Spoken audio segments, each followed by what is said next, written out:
பொதுவாகவே பள்ளி அப்படின்னாவே பல பேருக்குமே பயமாக இருக்கும். பல பேர் பார்த்தோமா அந்த பள்ளியை பார்த்தாவே அதிர்ஷ்டம் அப்படின்னு சொல்லுவாங்க. இது எல்லாமே நம்மளோட பார்வையில் தான் இருக்குது. பள்ளி அப்படிங்கிறது நவ கிரகங்களில் கேதுவை குறிக்கக்கூடிய ஒரு இது. கேது அப்படிங்கிறது ஸ்வரபானு அப்படிங்கிற அசுரனோட உடலாகும். ஸோ பூஜை அறையில், நம்ம வீட்டு பூஜை அறையில் பள்ளி இருப்பது அப்படிங்கிறது, பள்ளி சத்தம் போடுவது அப்படிங்கிறது மங்களகரமான ஒரு நல்ல சகுனமாக பார்க்கப்படுது. அது மட்டும் இல்லாமல் இது மகாலட்சுமியோட ஒரு அம்சமாக கூட பார்க்கப்படுது. கடவுள் மீது நீங்கள் செய்யக்கூடிய வேண்டுதல்கள் நிறைவேறும் அப்படிங்கிறதையும், வீட்டில் சுபகாரியங்கள் மற்றும் செல்வ வரவு அதிகரிக்கும் அப்படிங்கிறதையும் குறிக்கும். சகுன சாஸ்திரத்தின்படி நீங்கள் வழிபடும் போது, ஒரு நல்ல காரியத்தை நீங்கள் நினைக்கும் போதோ அந்த பள்ளி அப்படிங்கிறது சத்தம் போட்டாலே அந்த காரியம் தடையில்லாமல் கண்டிப்பாக வெற்றியை பெறும். இருந்தால் கூட பள்ளியோட சத்தம் அது இருக்கக்கூடிய திசையை பொறுத்து பலன்கள் சற்று மாறுபடும். எந்த திசையில் பள்ளி சத்தமிட்டால் என்ன பலன்கள்லாம் நடக்கும், நல்லது நடக்குமா கெட்டது நடக்குமா, மேலுமே எந்த திசையில் பள்ளி சத்தமிட்டால் சூப்பரான ஒரு விஷயம் நடக்கும். அது மட்டும் இல்லாமல் பள்ளியை நீங்கள் வீட்டு பூஜை அறையில், உங்களுடைய வீட்டு பூஜை அறையில் நீங்கள் பார்த்துருக்கீங்களா? உங்களுடைய வீட்டு பூஜை அறையில் பள்ளி அடிக்கடி இருக்கா? கண்டிப்பாக உங்களோட வாழ்க்கை ரொம்ப சிறப்பாக இருக்கும். அது மட்டும் இல்லாமல் உங்களுடைய வீட்டில் சில பேர் வீட்டில் பார்த்தீங்கன்னா பள்ளிகள் நிறையவே இருக்கும், ஆனால் பள்ளி சத்தம் விடாது. ஆனால் உங்கள் வீட்டில் அப்படி சத்தம் போடுதா இல்லையா அப்படிங்கிறத மறக்காமல் கமெண்ட்ஸை சொல்லுங்கள்.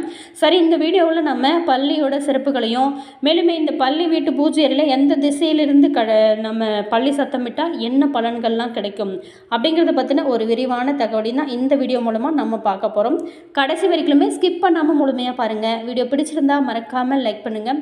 இது போன்ற பல சுவாரஸ்யமான தகவலை நீங்கள் தொடர்ந்து தெரிஞ்சுக்கணும் அப்படின்னாலும் மறக்காமல் நம்ம சேனலை சப்ஸ்கிரைப் பண்ணிவிட்டு கூடவே பாருங்கள் பெல் ஐக்கான் இருக்கும், அதையும் ப்ரெஸ் பண்ணிக்கோங்க. அப்போ தான் நாங்கள் போடுற புது புது நியூ வீடியோஸ்லாம் உடனுக்குடன் நோட்டிஃபிகேஷனாக வரும்.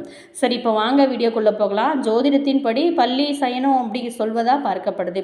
அப்படி பள்ளி எந்த திசையில் கத்தினா என்னெல்லாம் நம்மளோட வாழ்க்கையில் நடக்கும், எந்த மாதிரியான தாக்கங்கள்லாம் நடக்கும், எந்த மாதிரியான மாற்றங்கள்லாம் நடக்கும் அப்படிங்கிறத நம்ம வீடியோ மூலமாக தொடர்ந்து பார்க்க போகிறோம். நம்மளுடைய வீட்டில் பள்ளிகள் இருப்பது ஒரு இயற்கையான விஷயந்தான். ஆனாலும் அந்த பள்ளிகள் சயனம் சொல்வதாக ஜோதிடம் சொல்லப்படுது. நம்மளுடைய வீட்டில் நாம் ஒரு காரியத்தை பற்றி நம்ம ஏதாவது பேசி கொண்டிருப்போம் ஃபேமிலியாக சேர்ந்து. அப்போது நம்மளுடைய வீட்டில் இருக்கக்கூடிய அந்த பள்ளி அப்படிங்கிறது திடீரென சத்தம் போடும். அப்போது பெரியவங்க பாருங்கள் நிறைய பேர் பார்த்திங்க பள்ளியே சொல்லிடுச்சு அப்படின்னு சொல்லுவாங்க. நிச்சயம் அந்த காரியம் பார்த்திங்களா நல்லபடியாக நடக்கும் அப்படின்னு சொல்லுவாங்க. பள்ளி எந்த நாளில் எந்த திசையில் சத்தம் எழுப்பினா என்ன பலன்கள்லாம் கிடைக்கும் அப்படின்னு பஞ்சாங்கத்திலையும் சொல்லப்படுது. அதாவது ஞாயிற்றுக்கிழமை கிழக்கு திசையில் பள்ளி சத்தம் போட்டால் பயம், திங்கக்கிழமையில் தனலாபம், செவ்வாய்க்கிழமையில் சம்பத்து, புதன்கிழமையில் சந்தோஷம், வியாழக்கிழமையில் அசுபம், வெள்ளிக்கிழமையில் சுப செய்தி, சனிக்கிழமையில் நல்ல செய்தி வீடு தேடி வரப்போகிறது அப்படின்னு அர்த்தமா. ஸோ இப்படி ஒவ்வொரு விஷயத்துலேயும் பின்னாடி ஒவ்வொரு விஷயம் இருக்குது. பள்ளி சொல்லக்கூடிய பலன்கள் ரொம்ப இம்பார்ட்டண்டான ஒரு விஷயம். சரி, எந்த திசையில் கத்தினா என்னெல்லாம் நடக்கும் அப்படிங்கிறத பற்றின ஒரு விரிவான தகவலையும் நம்ம இந்த வீடியோ மூலமாக தொடர்ந்து பார்க்க போகிறோம். கடைசி வரைக்குமே ஸ்கிப் பண்ணாமல் முழுமையாக பாருங்கள். மேலுமே உங்களுடைய வீட்டு பூஜை அறையில் எந்த திசையில் பள்ளி சத்தம் போட்டிருக்கு, இதனால் உங்கள் வீட்டில் என்ன மாதிரியான மாற்றங்கள்லாம் நடக்க போகிறது, நடந்திருக்கு அப்படிங்கிறத எங்கள் கூட கமெண்ட் பாக்ஸ் செக்ஷனில் சொல்லுங்கள். அதே மாதிரி நம்மளுடைய வீட்டு பூஜை அறையில் ஒரு பள்ளியை பார்த்தோம் அப்படின்னா நம்மளோட வீட்டில் செல்வம் பெருக போகிறது அப்படின்னு அர்த்தமா. நம்மளோட வீட்டில் நம்ம எங்கேயாவது வெளியில் போயிட்டு வந்து நம்ம நுழைவாயிலில் நுழையும் போதே ஒரு பள்ளியை பார்த்தோம் அப்படின்னா நம்மளோட முன்னோர்களோட ஆசை, அவங்களோட ஆசி நமக்கு கிடைச்சிருக்கிறது அர்த்தமா. நம்மளோட பித்ருக்கள் நம்மளுடைய வீட்டில் குடியேறி இருக்காங்க அப்படின்னு அர்த்தமா. அதே சமயம் நம்மளோட வீட்டின் நுழைவாயிலில் நம்ம இறந்த பள்ளியை பார்த்தோம் அப்படின்னா அது கெட்ட சகுனத்தின் ஒரு அடையாளமாக பார்க்கப்படுதாம். இரவில் பள்ளி சொல்லக்கூடிய அந்த பலன்கள் பல தருணங்களில் பல கனவுகளில் பள்ளியை நாம் பார்க்குறோம். கனவில் ஒரு பள்ளியை நீங்கள் துரத்துவது போல கனவு கண்டாலோ நீங்கள் முன் ஜென்மத்தில் முயற்சி செய்த ஒரு விஷயத்தை விரைவில் அடைவீங்க அப்படின்னு அர்த்தமா. அடுத்ததாக பார்த்தோமா, 2 பள்ளிகள் சண்டை போடுவது போல் கனவு கண்டோம் அப்படின்னா வீட்டில் இருக்கக்கூடிய குடும்ப உறுப்பினர்களிடையே சண்டை ஏற்படும் அப்படின்னு அர்த்தமா. அதே மாதிரி ஒரு பள்ளி தரையில் ஊர்ந்து சென்றால் நிலநடுக்கம் ஏற்பட போகிறது அப்படின்னு அர்த்தமா. பெரும்பாலுமே நம்மளோட கண்களில் படக்கூடிய அந்த பள்ளிகள் நமக்கு செல்வம் பெருகும் அப்படின்னு தான் அர்த்தம். லட்சுமி தேவி நம்மளோட வீட்டில் குடியேறுகிறார் அப்படின்னு அர்த்தம் என சாஸ்திரங்கள் கூட சொல்லப்படுது. உங்களுடைய வீட்டில் பள்ளி இருந்தால் எப்போதுமே உங்களுடைய வீட்டில் தானியங்களுக்கு குறைவே இருக்காதாம். எப்போதுமே உங்களுடைய வீட்டில் உணவு தானியங்கள் நிரம்பி இருக்கும் அப்படின்னு சொல்லப்படுது. அதே மாதிரி அட்சய திருதிய நாளில் நம்ம பள்ளியை அவ்வளவு எளிதில் யாராலும் காண முடியாதான். அந்த அட்சய திருதி நாளில் மட்டும் பள்ளிகள் மனிதர்கள் யாருடைய கண்ணுக்கும் படாமல் ஒளிந்து கொள்ள வேணும் அப்படின்னு அதாவது வாஸ்து பகவான் கட்டளையிட்டுள்ளதாக சாஸ்திரங்கள் சொல்லப்படுது. ஸோ உங்களுடைய வீட்டு பூஜை அறையில் எந்த திசையில் பள்ளி இருந்துச்சு அப்படிங்கிறத மறக்காமல் கமெண்ட்ஸில் சொல்லுங்கள்.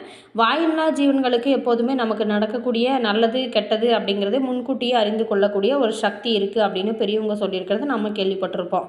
மனிதர்களோட கண்ணுக்கு தெரியாத விஷயங்கள் கூட அந்த வாயில்லா ஜீவன்களுக்கு முன்னாடியே தெரியுமா? நாய், பூனை, பசுமாடு, பறவைகள் அப்படின்னு சொல்லிட்டு வாயில்லா ஜீவன்களை நம்மளுடைய வீட்டில் வளர்க்குறது கூடிய பழக்கமும் நம்மக்கிட்ட பாரம்பரியமாகவே இருந்து வருது தான். காலங்காலமாக வீட்டிற்கு வரக்கூடிய அந்த கஷ்டத்தை அந்த வாயில்லா ஜீவன்கள் தன்னகத்தை ஏற்றுக்கொள்ளுமா? அதாவது வீட்டிற்கு ஒரு துன்பம் வரக்கூடிய சமயத்தில் வீட்டில் இருக்கக்கூடிய நாய் அல்லது பசு, பறவை இப்படி ஏதாவது ஒரு உயிரினம் நம்ம கூடிய வளர்க்கக்கூடிய ஒரு வாயில்லா ஜீவன் நமக்காக உயிரை விடுமா அப்படின்னு சொல்லப்படுது. இது அனுபவத்திலும் நிறைய பேர் பார்த்திங்களா நம்ம பார்த்துருப்போம். இப்படி வாயில்லா ஜீவன்களுக்கும் நமக்கும் எப்படியோ ஒன்று எப்போதோ ஒரு பந்தம் அப்படிங்கிறது இருக்குது. அதுபோல தான் பள்ளி நம்மளுடைய வாழ்க்கையோட நல்லது கெட்டது சொல்லக்கூடிய ஒரு சக்தி இந்த பள்ளிக்கு இருக்குது அப்படின்னு காலங்காலமாகவே நம்பப்படுது. நம்மளுடைய வீட்டில் பள்ளிகள் இருக்கிறது அப்படிங்கிறது ரொம்ப சிறப்பான ஒரு விஷயம். இது குலதெய்வத்தின் ரூபமாகவும் முன்னோர்களோட ரூபமாகவும் பார்க்கப்படுறோம். பல வீடுகளில் பள்ளி நடமாட்டம் இருக்கும், ஆனால் பள்ளி இல்லாத வீடே இல்லை அப்படின்னு கூட சொல்லலாம். நிச்சயமாக ஓரிரு பள்ளியாவது வீடுகளில் இருக்க வேணும். அப்போது தான் அந்த வீட்டில் எந்த ஒரு பிரச்சனையும் இல்லை அப்படின்னு அர்த்தமா.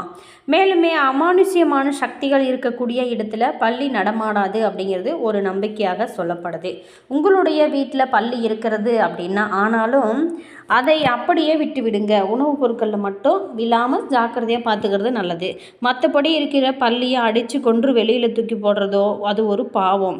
சில பேர் வீட்டில் பீரோவுக்கு அடியில், பூஜை அறையில், சுவாமி படத்துக்கு பின்னாடிலாம் பள்ளி இருக்கும், ஆனால் அது சத்தம் எழுப்பாது. இப்படி ஒரு வீட்டில் பள்ளி இருந்தும் அது சத்தம் எழுப்பவில்லை அப்படின்னா அது கூட ஏதோ ஒரு அபசகுனத்தின் அறிகுறி அப்படின்னு கூட சொல்லலாம்.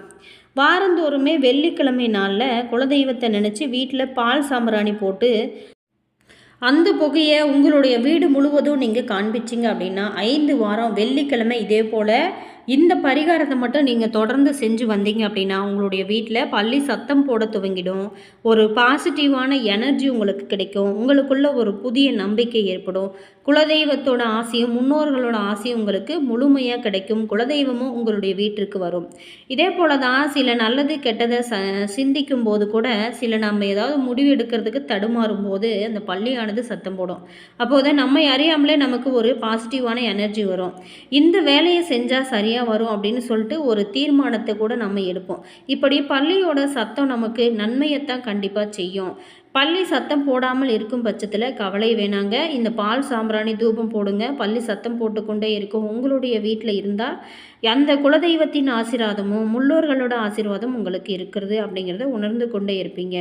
பள்ளியும் நம்மளுடைய வீட்டில் நடமாடக்கூடிய ஒரு தெய்வம் தான் அப்படிங்கிற ஒரு முக்கியமான விஷயம் நம்ம சொல்லப்படுறோம். மேலுமே உங்களுடைய வீட்டு பூஜை அறையில் எந்த திசையிலிருந்து பள்ளி சத்தம் போட்டிருக்கு, இதனால் உங்களுக்கு என்ன நன்மைகள்லாம் நடந்திருக்கு அப்படிங்கிறத மறக்காமல் கமெண்ட்ஸில் சொல்லுங்கள். அதே மாதிரி பார்த்தோமா பூஜை அறை அப்படிங்கிறது ரொம்ப ரொம்ப சிறப்பான ஒரு இடம். நம்மளோட வீட்டு பூஜை அறையில் பள்ளியை கண்டாலே நம்மளுடைய வீட்டில் செல்வம் பெருக போகிறது அப்படின்னு அர்த்தமா. உங்களுடைய வீட்டில் பார்த்தீங்களா பள்ளி பூஜை அறையில் இருக்கிறது ரொம்ப சிறப்பான ஒரு விஷயம். வடக்கு திசையில் நல்ல செய்திகள் சேருமா? வடக்கு திசையிலேருந்து பள்ளிகள் சத்தமிட்டா அடுத்ததாக தெற்கு திசை நோக்கி இந்த பள்ளிகள் இருந்து அங்கிருந்து சத்தமிட்டா அப்படின்னா பெரிய மனிதர்களோட சந்திப்பு அல்லது புதிய திருப்பங்கள் ஏற்படுமா? கிழக்கு திசையிலிருந்து பள்ளி சத்தமிட்டால் புதிய வருமானம் அல்லது நிதி தொடர்பான லாபம் கிடைக்குமா? மேற்கு திசை சிறிய அளவிலான விரயங்கள் ஏற்படலாமா? ரொம்ப கவனம். இருந்தால் கூட பள்ளிகள் தங்களோட இணையை அழைக்கவோ அல்லது இரட்டை உற்சாகத்திலோ சத்தமிடுவது வழக்கம் அப்படிங்கிறத நினைவில் வைத்துக்கோங்க. பள்ளி சத்தமிட்டாலே கண்டிப்பாக நம்மளுடைய வீட்டில் செல்வ செழிப்பு, நம்மளுடைய வீட்டில் இருக்கக்கூடிய கஷ்டங்கள் மறைய ஆரம்பிக்கும். பள்ளி அப்படிங்கிறது ஒரு மங்களகரமான ஒரு விஷயம். வீடியோ பிடிச்சிருந்தால் மறக்காமல் லைக் பண்ணுங்கள். இது போன்ற பல சுவாரஸ்யமான தகவலை நீங்கள் தொடர்ந்து தெரிஞ்சுக்கணும் அப்படின்னாலும் மறக்காமல் நம்ம சேனலை சப்ஸ்கிரைப் பண்ணிவிட்டு கூடவே பாருங்கள் பெல் ஐக்கான் இருக்கும், அதையும் ப்ரெஸ் பண்ணிக்கோங்க. அப்போ தான் நாங்கள் போடுற புது புது நியூ வீடியோஸ்லாம் உடனுக்குடன் உங்களுக்கு நோட்டிஃபிகேஷன் வரும். உங்களோட கருத்து என்ன அப்படிங்கிறத மறக்காமல் கமெண்ட்ஸில் சொல்லுங்கள். உங்களுக்கு ஜோதிட ரீதியாக ஏதாவது சந்தேகங்கள் இருக்குது அல்லது உங்களுடைய வாழ்க்கையில் நீங்கள் சந்திக்கக்கூடிய பிரச்சனைகளுக்கு தீர்வு ஏதாச்சும் வேணும் அப்படின்னு நினச்சிங்களா இந்த வீடியோவுக்கும் கீழே பாருங்கள், டிஸ்கிரிப்ஷனில் ஜோதிடரோட வாட்ஸ்அப் நம்பர் கொடுத்துருக்கேன். வேணும் அப்படிங்கிறவங்க கால் பண்ணி பேசி தெரிஞ்சுக்கோங்க. உங்களுடைய பிரச்சனைகளுக்கு நல்ல ஒரு தீர்வாகவும் நல்ல ஒரு பரிகாரமாகவும் அமையும். என்ன நேயர்களே, இந்த வீடியோ வீட்டு பூஜை அறையில் பல்லி இருந்துச்சா உங்களுடைய வீட்டு பூஜை அறையில் அப்படிங்கிறத மறக்காமல் கமெண்ட்ஸில் சொல்லுங்கள். Always thank you. உங்களோட கருத்தை மறக்காமல் கமெண்ட்ஸில் சொல்லுங்கள்.